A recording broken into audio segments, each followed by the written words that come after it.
My first Mario game was Super Mario World, and it took me a few years to actually beat it. My parents got me a Super Nintendo, which came with the game in 1992, which means I was about 1 or 2 years old, and I don't think I actually beat it, or at least beat Bowser, until I was about 5 or 6. When I first beat it, I was so excited. I was jumping up and down, and I went and found my mom to tell her of what felt like my greatest gaming accomplishment at the time. The Super Nintendo was my gateway into gaming, and Super Mario World was one of the first games I ever owned. I would play it a lot as a kid, even after I did beat it, and I still play it quite often even to this day. It's one of my favorite games of all time. I would never get the chance to try the real sequel, Super Mario 64, until I bought a DS in 2007 or 8 and played the DS version. However, I've always heard this version was inferior to the original, and in 2010 I finally got my chance to play it, after I finally acquired the Nintendo 64. Developed and published by Nintendo, Super Mario 64 was released in September 1996. This was the first 3D entry in the series and is often considered one of the greatest 3D platformers of all time, as well as one of the greatest games of all time. For this review, not only did I play the original game, but Jeremy and I teamed up and played the Super Mario 64 multiplayer version 1.4.2 ROM hack using the Project 64 emulator, and I also played through the game again with the HD texture pack version 1.5 using the Dolphin emulator, specifically the Ishiruka build, along with gecko codes to get it running in widescreen. Links to the multiplayer ROM hack and texture pack will be provided in the description below, and be sure to read the directions on how to get it all working before playing. So let's take a look at Mario 64 and see why it's held in such high regard and what makes it so special.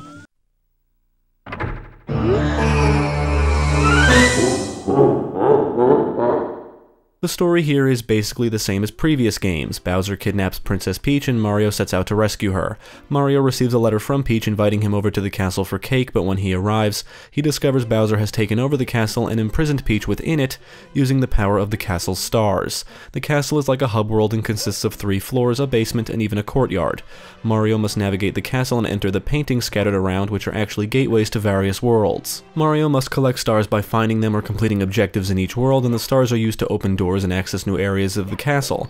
Even the castle itself has stars hidden around. There's very little voice acting, and when you interact with NPCs throughout the environments, all dialogue is in text form. Like every other game in this series, the premise is simple, not important, and takes a backseat to the gameplay. The obvious and most unique thing about Mario 64 was the fact it was in 3D. This was huge back in 1996, and the game's camera was revolutionary. When the game starts, you see Lakitu flying around the castle holding a camera, and some actually theorize that you're technically playing as Lakitu. Although you control Mario, so that really doesn't make any sense. If anything, you're controlling both characters. Either way, you can toggle between the Mario cam and Lakitu cam and rotate the camera for better angles depending on the situation. However, while this may have been revolutionary in 1996, it has aged terribly, and it often works against you. The camera will often position itself in spots where it's hard to judge depth perception, or maybe there's an object or wall obstructing your view, and even after trying to adjust it yourself, it doesn't always stay where you want it. The camera alone can make some of the jumping and platforming harder than it needs to be, especially in the later worlds, but if you have patience and take your time, you should be able to navigate the environment successfully. If it's your first time playing, working with the camera does take some getting used to, and you should keep in mind that there were no other games like this back when it released, so I can let most of this go. This type of camera control would influence most future 3D games, and is just one of the many ways Mario 64 impacted the gaming world.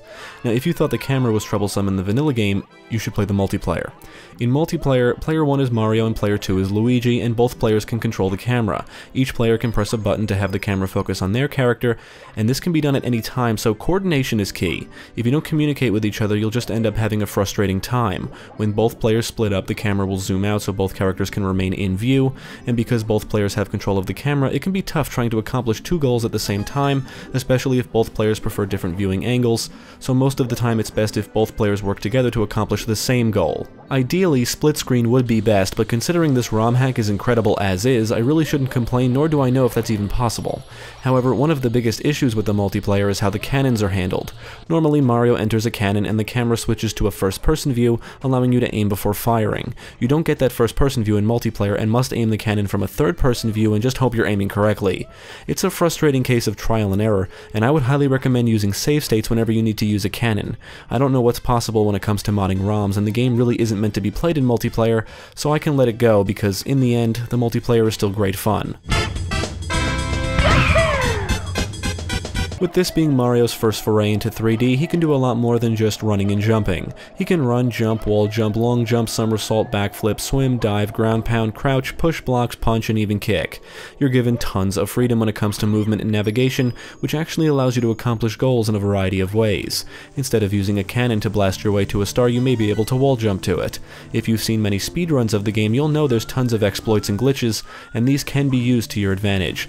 I'm not that great at the game that I can be jumping and diving all over the environment, glitching my way upstairs and through walls, but it is possible to do these things, and pushing the game to its limits is all part of the fun. You may see this game as just being broken, and yeah, I guess it is, but it's broken in a good way. Mario can still jump on enemies' heads, even punch and kick them. Killing enemies often rewards you with coins, and some of the tougher enemies rewards you with blue coins.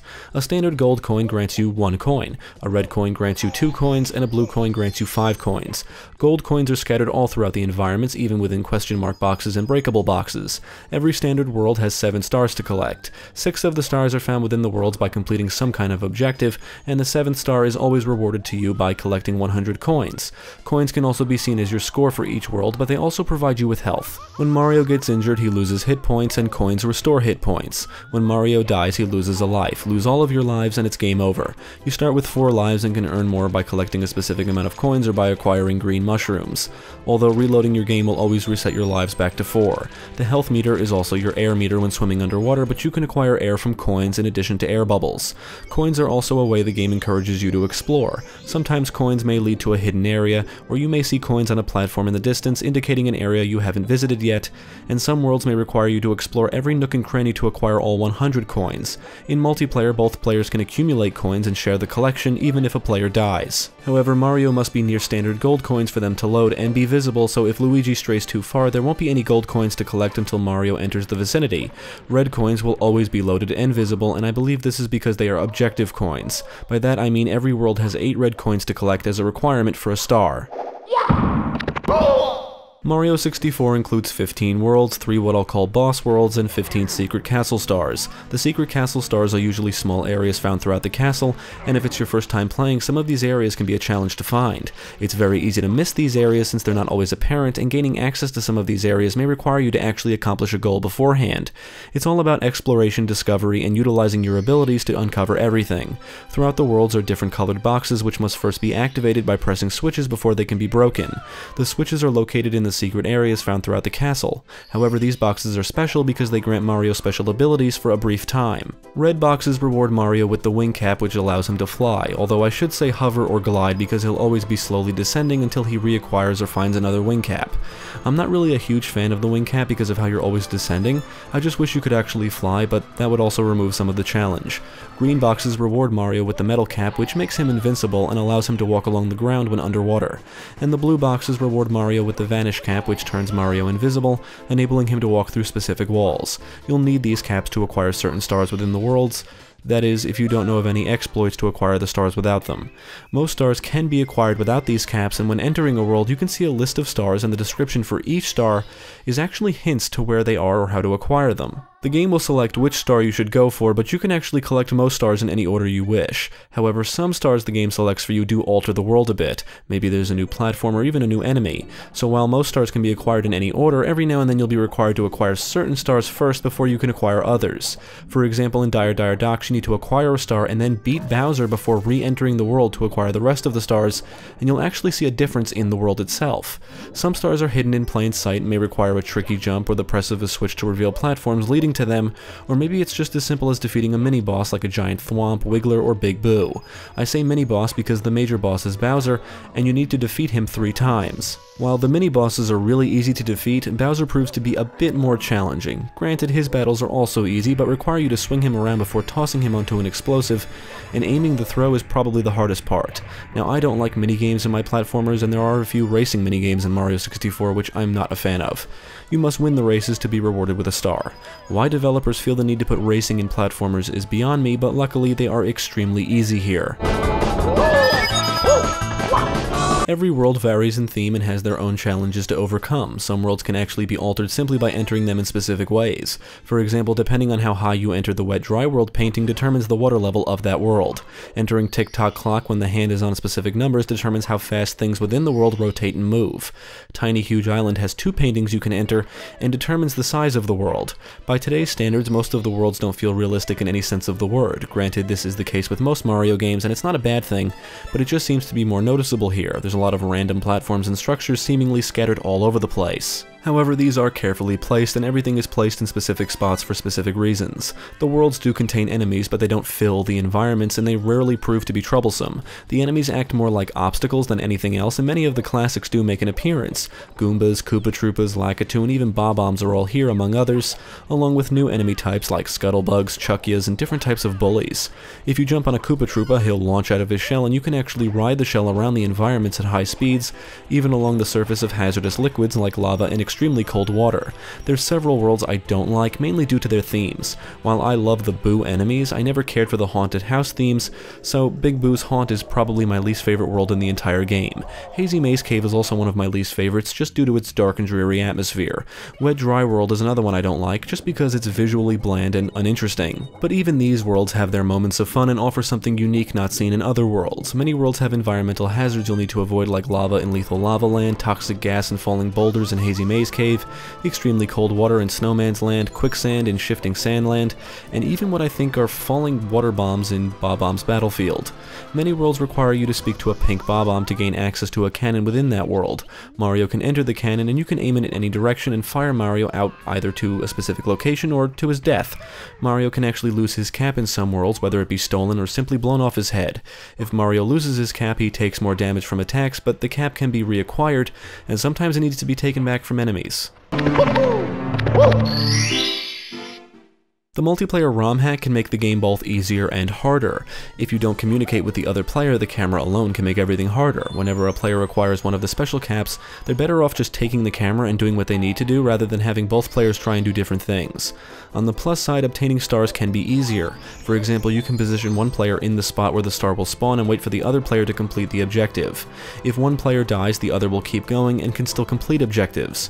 However, if Mario dies, he will return whenever Luigi transitions to a new area, whether it be through a door, warp pipe, or after any other loading points. In fact, the other character will automatically spawn nearby if you enter a loading point, like in the tunnel in the Dire Dire Docks world or navigating through the tunnel to the town in Wet Dry World. If Luigi dies, he doesn't always come back. Now, whenever you acquire a star minus the one you earn from 100 coins, you get kicked out of the world and have to re-enter to collect another. In multiplayer, one player can collect the star, and during the celebratory animation, the other player can jump on or attack that player to cancel the animation and keep going to collect more stars. I'm assuming this is just a glitch with the ROM hack, but a significant one at that, and can be seen as a time saver. This does mean both players can collide into each other during gameplay, which can become annoying if one player jumps on the other player mid-jump, possibly killing one player or ruining a jump altogether. That can happen often if you don't communicate. One of the biggest issues with the multiplayer is how things load in the environments. Mario needs to be near things like standard coins and even platforms so they can load. However, Luigi can still navigate freely, but can collect coins or jump on platforms if they're not loaded, which can even lead to his death, so the duo really needs to stay together. Also, Luigi can't really interact with things. He can collect stars, coins, and attack enemies, but when it comes to talking to NPCs, Mario has to do it. In Hazy Maze Cave, Dory seems to be outright broken. Normally you can jump on Dory and guide it to where you want to go, and then ground pound on it to lower its head. In multiplayer, it doesn't seem to pick up its head after a ground pound until Mario gets far enough away. When playing the multiplayer, you can see that the game is really trying to break free of the single-player limitations, but it's a single-player game at heart, and if you don't stick together, you'll encounter more bugs and issues than anything else. Mario 64 released in 1996, and you can tell the game looks dated. Character models are blocky, textures and backgrounds are blurry, and everything has somewhat of a simple look to it. On the plus side, everything is vibrant and colorful. The multiplayer ROM hack includes a Luigi model that resembles his appearance in other Mario games, although he still sounds like Mario. The HD texture pack replaces all of the environmental textures with brand new high-quality textures that are sharp, crisp, and have this artistic look to them. In my opinion, they fit the theme of the game, but I've heard some say it makes the game lose its charm. Enemies are are retextured, as is the HUD. You can see the environment reflecting off of Metal Mario, and even Mario's face received an overhaul. However, it does not appear that his cap, outfit, or the hair on the back of his head received any new textures. The new textures really breathe new life into some of the worlds, like Wet Dry World for example. I found myself often staring at the backgrounds and just admiring the excellent texture work. The widescreen gecko codes did not affect the game in any negative way, and I also toyed around with different HUD codes, including one that eliminates the HUD altogether, allowing you to bring up different elements by pressing different buttons. The texture pack in combination with the gecko and action replay codes basically make it feel like you're playing an HD version. When it comes to the audio, there's a handful of music heard throughout the worlds, and there's even some remixes of classic Mario songs thrown in. The soundtrack is catchy and memorable, and some of the songs heard here are just iconic, and have been heard again, albeit remixed, in future games. The sound effects are good and what you would expect. They fit the cartoony feel the game is going for. On the technical side, there's definitely some issues, however nothing game-breaking. There's a lot of clipping, Mario would often get stuck on the edge of platforms and kind of jackhammer until he's on a surface. There's a lot of pop-in, you can see Mario's model enter low-res mode when he's far from the camera, and many of the game's glitches can be exploited, like long jumping backwards up the staircase to the final set of worlds, or simply wall jumping through ceilings, and just things like that. Over the years, speedrunners and other dedicated players have discovered various new exploits, tricks, and ways to manipulate the mechanics to acquire stars in brand new ways. The frame rate would often dip when playing the vanilla game, but not as often when running it on an emulator. In multiplayer, neither Mario or Luigi reflect any of the visual effects when acquiring the special caps. The multiplayer game also crashed a few times. During my time with the HD texture pack, the game completely froze once, and twice it refused to load Hazy Maze Cave upon entering the world, forcing me to restart the game. I also noticed some minor glitches with text boxes. Overall, the vanilla game is the most stable. I've played Mario 64 numerous times over the years, and this was our third time playing the multiplayer ROM hack. I love Mario 64, and it's my favorite 3D platformer of all time. There's just something about it that keeps me coming back. I think it's a combination of the world design, freedom, and music. You're given the ultimate freedom, there's very little hand-holding, and it's just fun exploring the worlds and discovering new things. The multiplayer is best enjoyed if you want to have fun and mess around, but if it's your first time playing the game, I would avoid the multiplayer hack at all costs. It makes the game seem more broken than it already is, and introduces a ton of new issues not seen in the vanilla game. However, it's still good fun, and if you always wanted multiplayer in Mario 64, this is the closest you're going to get as far as I know. There's not much to say about the HD texture pack since it's just a visual overhaul and doesn't really affect the gameplay. However, playing in widescreen is awesome, and this may be the closest we get to playing an HD remaster of this classic game, at least until we get an official one. There's no denying Mario 64 has issues, and that's just become more noticeable over time, but in 1996 this game was a breakthrough for the gaming industry. The freedom, control, and camera are just some of the ways the game made an impact. Mario 64 provided this no-limits feeling, no clear direction on where you need to go, and basically let you roam free within the environments, encouraging you to think for yourself, explore, and discover all the things the game had to offer. It was the first jump into 3D, something that really can't be replicated twice, and luckily, it wasn't just a gimmick, it shaped the future of gaming.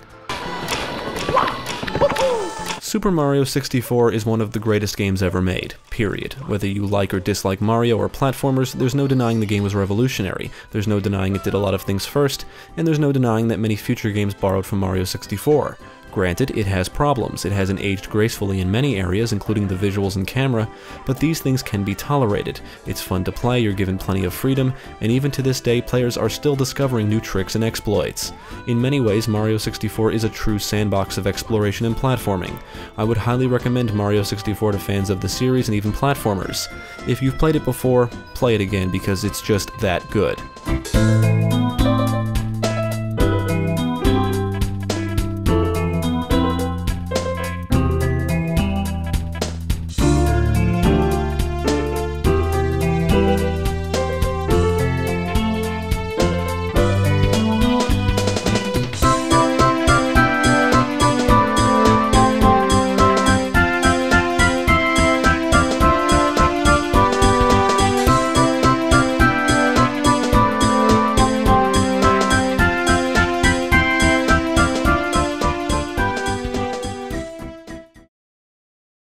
Thank you for watching. If you enjoyed this video, check out the rest of our channel for more quality content and follow us at the links below. If you're interested in gaming news, let's plays, live streams, and even podcasts, be sure to visit our friends over at GameCast.